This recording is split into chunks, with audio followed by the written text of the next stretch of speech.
Hello friends, welcome to commerce tech. आज हम जानने वाले हैं 44AF के बारे में। आखिर इनकम टैक्स सेक्शन में ये 44AF क्या चीज़ है, कैसे इसका यूज़ होता है या कौन कौन से बिजनेस पर्सन इसका यूज़ या फ़ायदा उठा सकते हैं।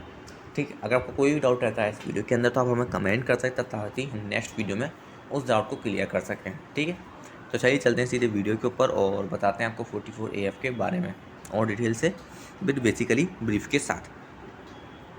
तो जो 44AF है आपके, वो बेसिकली छोटे रिटेल बिजनेस के लिए डिपेंड करता है जिनका टर्नओवर 40 लाख से नीचे होता है। मतलब उनका फाइनेंशियल ईयर में जो करंट फाइनेंशियल है उनमें टर्नओवर उनका 40 लाख से डाउन हो तो उसी केस में 44AF का जो है चूज़ कर सकते हैं। ठीक है, उस केस में वो अपनी जो इनकम है वो 5% डिक्लेयर कर सकते हैं टोटल ऑफ द टर्नओवर, अगर उनका 40 लाख से नीचे है तो। अगर आपको टोटल डिजिटल पेमेंट है तो आप यहाँ पे 5% दिखा सकते हैं। अगर डिजिटल पेमेंट नहीं है पूरा तो आप उसमें आपको 6% आपको परसेंटेज आपको अपना ऐसा प्रॉफिट डिक्लेयर करना पड़ेगा।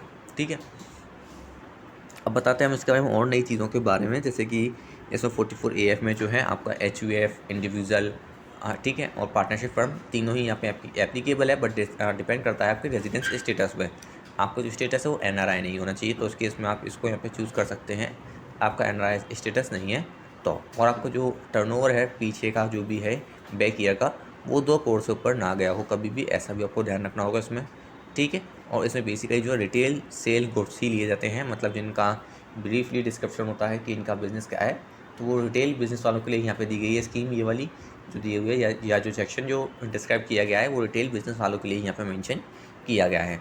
ठीक है, और किसी होलसेल या किसी और बिजनेसमैन के लिए ये ऑप्शन अवेलेबल नहीं है, सिवाय सिर्फ और सिर्फ रिटेल वालों के लिए है।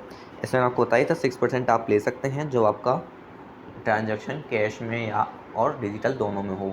ठीक है, और 5% जब आप ले सकते हैं जब आपका टोटली ट्रांजैक्शन कैश में ना होकर बैंक में या किसी भी ऑनलाइन मोड से हो रहा हो तो उस केस में। और ये आपको जो भी रखना है टोटल टर्नओवर का रखना है। आपका टर्नओवर 40 लाख से ज़्यादा नहीं होना चाहिए, और बैक ईयर में भी बैक ईयर की जो सेल्स है आपका टर्नओवर है, रिसीप्ट्स हैं, वो 2 करोड़ से ऊपर की नहीं होनी चाहिए।